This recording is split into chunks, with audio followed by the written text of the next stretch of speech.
Oh, hi there. You've caught me just preparing my gear in the garage. It's Nuis here from WalkB4UHuntNZ. I'd hoped to get out this weekend. We had a weekend where Lorna and I could both get out there, but the weather didn't play the game. So rather than spending a miserable wet weekend out in the bush, with all we'd hit some of the stuff off that you got to, the things you have to look after at home, get those chores done, and then spend a couple of other reasons to hang around here too. So it's nice to have a weekend at home.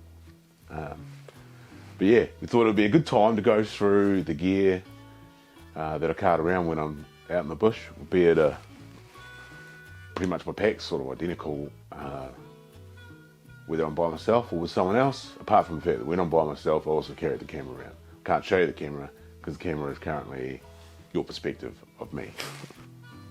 So this is what I carry with me when I go into the bush. Laid out, it actually looks like a hell of a lot of stuff, and I've already had a bit of a colour, but I think everyone else out there has some great ideas on what to take in. I know a mate of mine carries very little in. I'm not quite that brave just yet, but if you have ideas about like substitution things, like if you can get more than one job out of an item, that's a great idea, or anything else you take in, or things you would take out of the pack, let me know in the comments, or drop us a line somehow. I'm always interested to hear from people. I've been hearing from quite a few people lately, which has been awesome, and some pretty insightful stuff, and even the occasional sneaky spot out there. So hoping to get to those places soon. But yeah, drop us a message, leave a comment, that'd be cool. Oh yeah, I think there's always a drive to start to reduce the weight you carry in, particularly the space you have. Like at some stage there might be a harvest. I'm gonna have a hefty old ride out if I'm carrying all this stuff as well. But yeah, so I thought we'd start with some of the bigger, bulkier items that I take. The tent, so it's a fly and an inner in there. The poles, the pegs, and the footprints underneath me right now. All of that comes in at about 1.4 kilo. I think once we get back into the warmer weather, which is probably 6 months away now, I might drop the inner and just run the fly and the poles and the footprint together. And I'm sure I'll regret that immediately by going somewhere which is full of mosquitoes. But if I do, I'll try and have a little bit of bug spray with me. And then I've got my insulated thermal mat that I've just picked up as part of my new sleeping system. After the sleeping bag debacle, it became quite important to understand that probably 50% of the work gets done by the mat, and if you're lying on the ground, you get cold real quick. I have my liner, which I haven't been using as much lately, but it is handy to have, especially if you're going into some of those wetter, grubbier spots. Having a sleeping bag liner is pretty handy, just keeps the inside of your sleeping bag nice and clean, so you don't have to do too much work with that. Doing my sleeping bag here, at the moment it's just in its stuff sack, keeping it all light and fluffy. I usually, when I get back from my trips, I'll hang it up, near it out a bit, and then just bang in the stuff sack between trips so it doesn't get all compressed in the compression sack. So, cause I'm all precious about this because it's new and super nice and super warm, so I'm trying my best to look after it. The next up, sitting on top of that, I'm going to have any spare clothing I'm taking. So usually just I'll have one long sleeve top. I've got a couple that I choose from. One's slightly heavier than the other.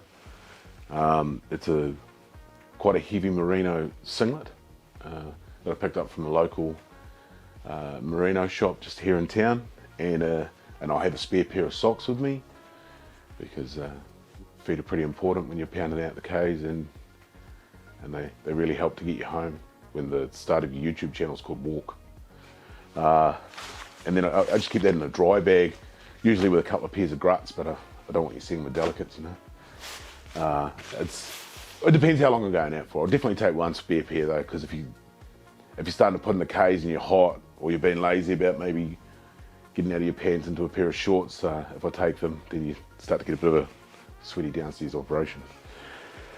So, and that's sort of like the bulk of the pack, plus my I'll run my cooking kit, which is just a little gas cooker that I picked up for 75 bucks. Best thing some of the best money I've spent so far, because it works just as good as the expensive ones. Holds a litre of water, and it's only like 100 grams heavier. So, and I keep a little sponge in there for cleaning. Clean's important in my house, and that got pointed out to me that I should have that, so I keep that in there. And I have my spoon fork situation thing going on in here as well, so I know all that's together and I know where that lives. And that's sort of the inner of the pack covered really. There's quite a bit of room left in there, but that's sort of all I keep in there. On top of that, my Camelbak Clips on top. Bless the military for the way they arrange their gear to be all interchangeable, and be like these pockets can come off and that can go on, or it can lie across the top of the pack and it just leaves the tube right out the side here. And they're all matchy, so you can lose them all at the same time.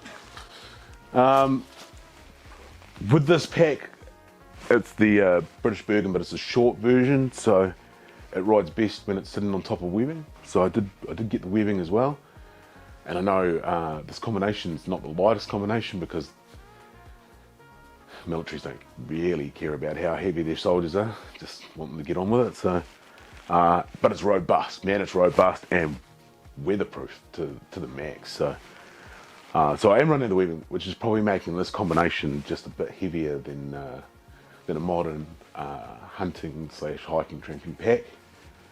But the price was right when I went to set it up, so that's what I have right now, and probably what I'll use for a wee while yet. I think probably in the future I'll look at a lighter pack, but this is what I've got and this is what I'm doing. So inside the webbing I'll run in my handy ammunition pockets, I'll run a couple of OSMs, a little bit of sunblock, the old bug spray, lip balm. That comes in seriously handy. It's like first day you just straight into this. I find I'm straight into it anyway, because my lips get chapped quite quick. Lighter, in case I find a packet of darts. Good for starting fires. And a dive knife, because it's just a handy little very sharp knife. And then I'll have my Canteens. I've got two 1 litre Canteens. They're that classic old sort of MASH nostalgia look about them. And I was running around with a whole roll of duct tape, half a roll of duct tape, but I've condensed it down to 2 strips of duct tape now, because it just seemed like excess weight when I was trying to work out how to drop enough weight to carry the camera. So I can just get that on there, and duct tape's pretty handy. It peels off and goes back on really well, so that's why I chose to stick it in the bottle. And when my big toes start to get a little bit hot after a few Ks, I just whip a bit of that off and chuck it on my toes. So yeah, I run 2 of those, especially if I'm going up to right into the tops where there's very little water. I definitely need to run that. If there's water about, I could probably drop some of the weight in that area, but it's not that bad at the moment with the Camelbak and those two. It's about 5 litres that I'm carrying in, which is a lot, but I've managed to time running out on my way out every time pretty well. So at the moment I don't think I'm gonna reduce that. Also have a I think it's called a Cups Canteen. It's just too easy. Yeah, it's a heavy steel cup, but it's pretty handy because I don't have to get that out all the time. And it's stainless steel and still full of last week's pine needles. Man, they're everywhere in here at the moment. I'll take a couple of these stashed in there as well. These are just like sachets of electrolytes. And these ones have caffeine in them as well. They're pretty good if you've been sweating your guts out, you know. I always live in fear of cramps, so. But I won't mix it to the full amount. Like it says 600 mils of water. I put 200 mils of water in it and just have this exceptionally bright tasting syrup, electrolyte syrup. One thing I did do on my cups canteen while we're here is, we'll get a close up of this too, is I just marked with the centre punch some millimetre marks, so 100, 200, 300, 400, 500. So you know how much water you're putting in rather than just guessing, which is handy for making up your food as well. And that's pretty much webbing covered, except for I'll have my knife in there, I'll carry my phone in there as well, especially if I'm just in and out of it, going through Topo 50 looking for, catching up with where I am on the path. And then from there I have one side pocket which is pretty much dedicated to just food. On a overnight hunt, I'll take, I was taking 2 meals, but I'm not quite that hungry anymore. With two OSMs, I'll take probably just 1 meal, as long as that meal's somewhere in that 600 to 800 calorie region, and that'll be the meal that I have the night before I go glassing. And then I've been carrying around at least 1 pudding with me because it's reasonably high calorie. They require very little water. It can make breakfast. It could be pudding when you get back from a big evening or something like that. Just easy calories with very little water. So, and it's nice and lightweight. And the other week I hammered out a backcountry smoothie. I had the berry one, and boy oh boy, what a great decision this was. At 85 grams, it's the same weight as an OSM, but it gives you almost twice as many calories, and takes 300 mil odd, or 250 mil of water, I think, something like that anyway, which is sort of bugger all, but it's good for a meal, and yeah, you feel pretty good, sort of filling, but also, I don't know, just nice, bit of a treat as well. I've got a couple of different coffee options. I've been running the old sachet lattes, which go okay, but I'll only generally have one of those if my water supply is going good. If it's not going good, then I'll bin the coffee idea. But we did pick up some coffee drip filters from the fine people at Dog and Gun Coffee. I got the red stag flavour, so I'm looking forward to giving these a try next time. I'll make sure I save myself a cup of water for those. Take a couple of tea bags, because in the middle of the night you probably don't want a coffee. If you're cold, a cup of tea will warm you up. Just nice. Just nice.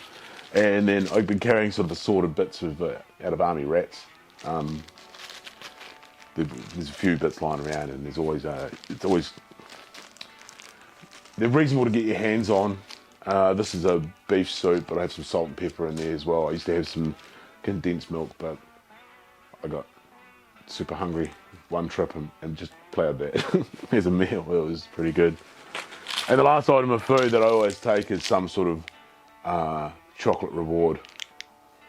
I take it with me rather than leaving it in the car, just in case I get super hungry on the way out, and then it's just something else I can eat. And I mean, for what are these things, like 80 grams or 60 or 50 grams? It's bugger all. I wonder how many calories are in. Hey, yeah, that's actually really good. It's like 250 calories. I have to remember that. But yeah, that's the food component. That all goes in there. Sometimes the cooker goes in there as well, depending on how the bulk of the pack's going. The last trip that I did, which was the super pumped hunt, because I had to carry the camera up myself, and I had the camera, the GoPro, and the microphones. I decided that I needed to cut back on the weight that I was taking up to compensate for that. Normally I would have carried one of my big jackets with me. I got my big Ridgeline, which has just been a superb wet weather jacket. That thing has just never failed, and it's real comfy and pretty quiet to get around in. And then I've got the Hunted bush coat that I've run a couple of times as well, which is real warm. It is on the heavier side though, so there's some pros and cons, right? If you know you're going to be cold, I'll take that. If I know it's going to be wet, I'll take that. But if I'm trying to run light and I know the weather's going to be okay, I pick myself up just a little parka or raincoat sort of setup that folds into its own pocket. The whole shooting match is in there, and that saves a fair amount of weight over carrying this big beast. And with that, just because I don't have that extra thermal layer, I've been taking my, I've got a really lightweight down-filled puffer jacket, which is also super handy in the sleeping bag. Imagine, I haven't quite got to the point where I was cold enough to do that, but between those two, I feel like I've covered myself for an amount of rain and an amount of cold. This isn't going to obviously stop me if it gets real torrential, but at least it keeps me dry for a bit until I can get some shelter. And that all lives in this side pocket here. Well, sorry, the rain jacket lives in the side pocket here with my first aid kit. And in there I've got some lem sips, because the lem sips got basically, I think 2 Panadol in them anyway, and you can mix it up and have a drink. Also just have some regular Panadol and some antihistamines in case all of a sudden I become allergic to the outdoors. An arrangement of bandages. Well, there's a pair of scissors in there. They're coming out.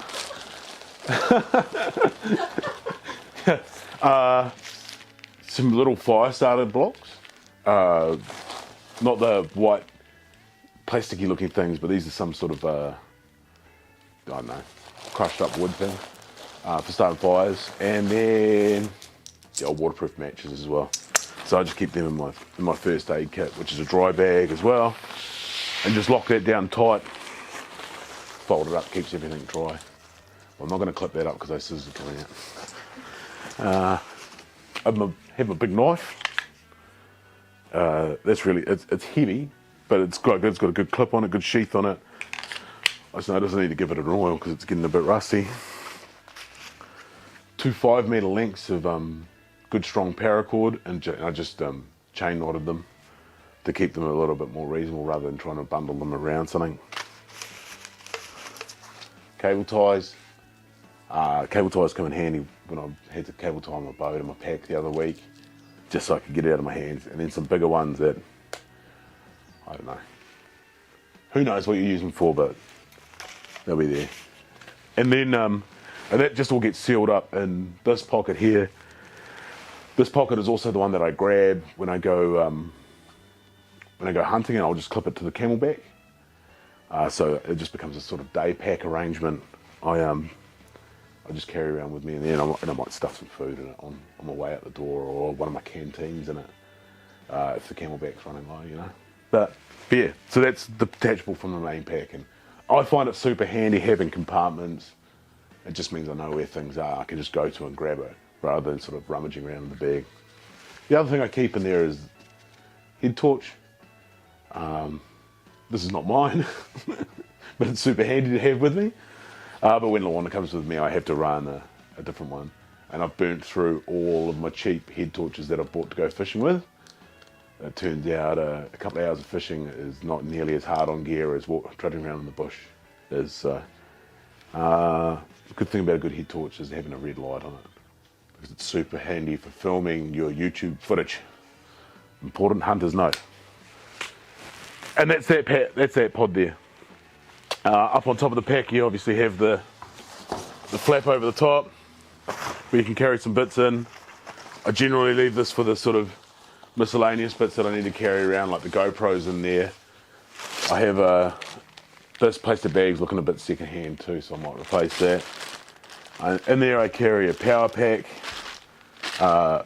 my headphones for my phone, so I can listen to podcasts when I'm walking by myself, or I can listen to a podcast at night or something like that. I find listening to stuff at night helps me get to sleep. Carry some medication in there, and then batteries, like a spare head torch battery in there. The microphones live in there as well when I'm carrying those. So just simple way of trying to keep them wet, but I probably need to replace that bag. Then from there, that's just about everything in the pack. After that, it's just sort of the gear I'm running on myself. I run my binos and my rangefinder, chest harness. I got my walking poles in my hands, unless we're in the real thick stuff, and then I'll just tuck them into one of the slots in my pack. They have been just one of the biggest game-changing purchases I've made. After the trip I did with Cam up that hill, and just and using his one, because I think he's feeling sorry for me.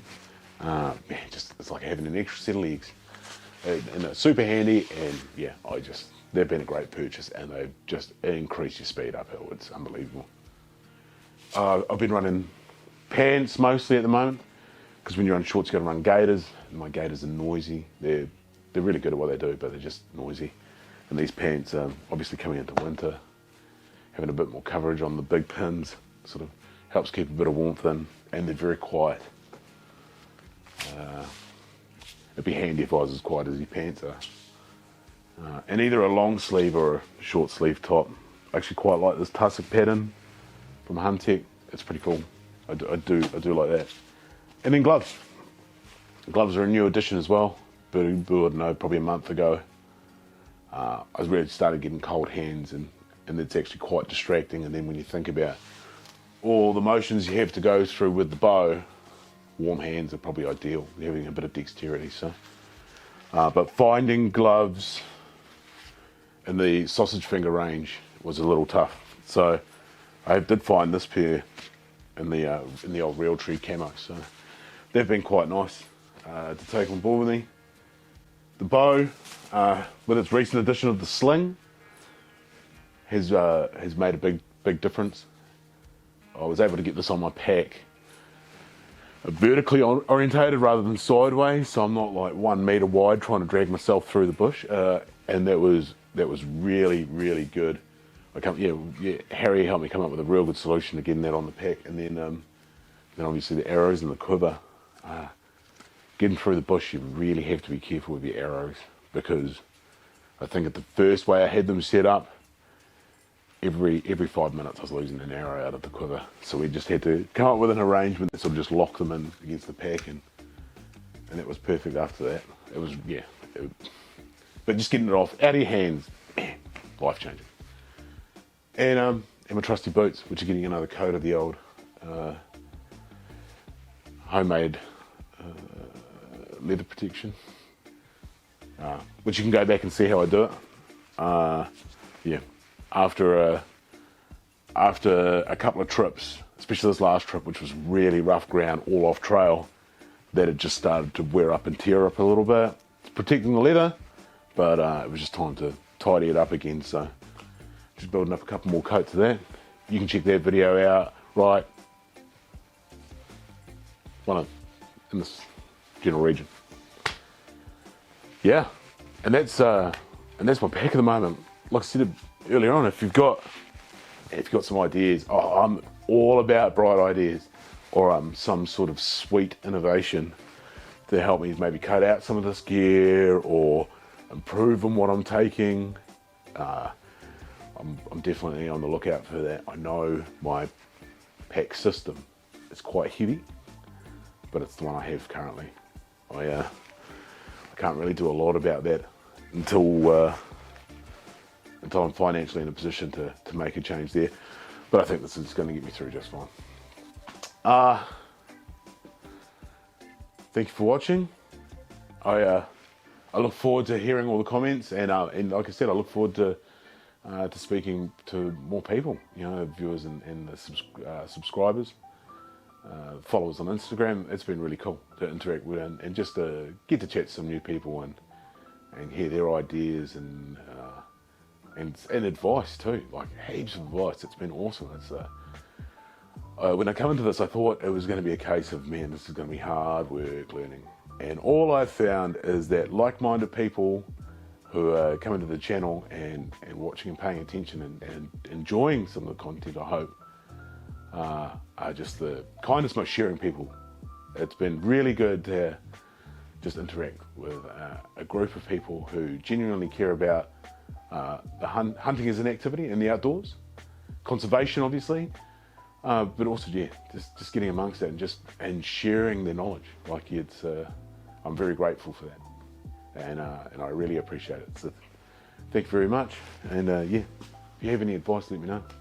Other than that, if you could please follow us on Instagram, WalkB4UHuntNZ. Listen to us on Spotify. I managed to get some podcasts done. If you haven't subscribed to the channel, please subscribe to the channel. it makes a huge difference to getting out to more people, and just really appreciate it. Cool, thank you very much. Hardly no merinos. The weather's probably set us back just a touch. Start again. For your Hunt New Zealand channel, or for your Hunt NZ channel, NZ. No, I'm not ready yet.